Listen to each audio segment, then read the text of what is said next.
আজ মনে হচ্ছে সত্যিই আমরা স্বাধীন হয়ে গেছি। আমাদের একমাত্র খেলার মাঠ, যেটাকে টিএমসির গুন্ডারা জবরদখল করেছিল প্রমোটিং করবে বলে, এখানকার এলাকার বাচ্চারা মাঠ থাকতেও রাস্তায় খেলতো, কারণ মাঠ ঘিরে রেখেছে প্রমোটিং করবে বলে।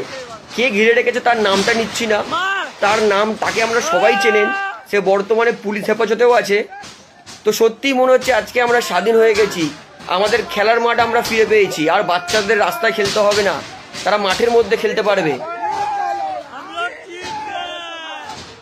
খুব চোখের সামনে খারাপ লাগতো যে এই মাঠে আমরা খেলে বড় হয়েছি, সেই মাঠটা মানে কিছু গুন্ডারা ইচ্ছা করে ঘিরে গেছিল।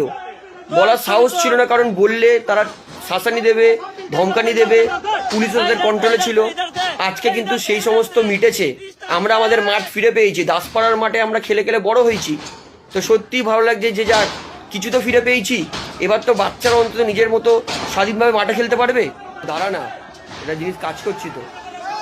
তো খুবই খুশি লাগছে যে ফাইনালি আমরা কিন্তু আমাদের মাঠটা ফিরে পেয়েছি।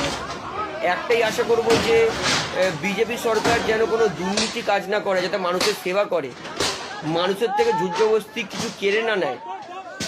অনেক আশা করে বিজেপিকে ভোট দিয়েছে মানুষ, নিয়ে এসেছে বাংলায়। তো বিজেপি যাতে মানুষকে পস্তাতে না হয়।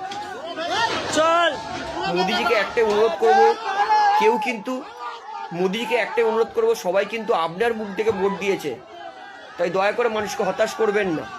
অবশ্যই কিন্তু ভিডিওটা শেয়ার করে সবাইকে জানান যে অবশেষে কিন্তু মানুষের প্রাপ্য নিজের খেলার মাঠটা অন্তত ফিরে পাচ্ছে।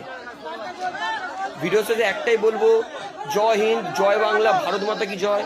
আশা করবো যে বাংলার যাতে উন্নতি হয়।